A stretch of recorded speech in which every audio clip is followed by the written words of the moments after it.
Pemirsa, banjir yang melanda Bali pada 10 September 2025 lalu akibat hujan ekstrim bukan hanya meninggalkan kerusakan fisik. Bencana ini juga dapat menimbulkan risiko kesehatan seperti penyakit demam, batuk, pilek, penyakit kulit hingga diare. Pasca bencana banjir, masyarakat disarankan untuk selalu menjaga kebersihan dan waspada terhadap beberapa penyakit yang berpotensi muncul. Beberapa penyakit dapat muncul akibat lingkungan yang kotor dan lembab dari banjir. Salah satu penyakit yang dikhawatirkan yakni merebaknya penyakit diare akibat lingkungan yang kotor. Lingkungan pasca banjir seringkali terkontaminasi bakteri seperti E. coli dan Salmonella yang dapat menyebabkan diare dan penyakit pencernaan lainnya.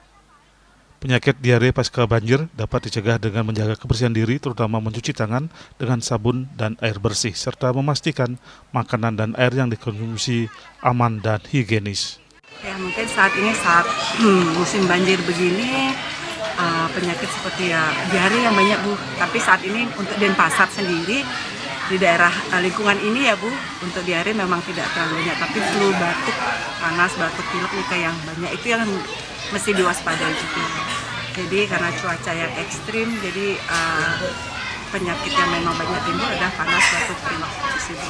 Dan memang kita dari Puskesmas juga begitu dengan Dinas Kesehatan juga, kita antisipasi untuk terjadinya kejadian luar biasa seperti diare ya, Bu. Untuk saat ini sih kita di sini aman ya, Bu, tidak ada sekarang aman, tidak untuk diare tidak ada, sedikit lah kasusnya.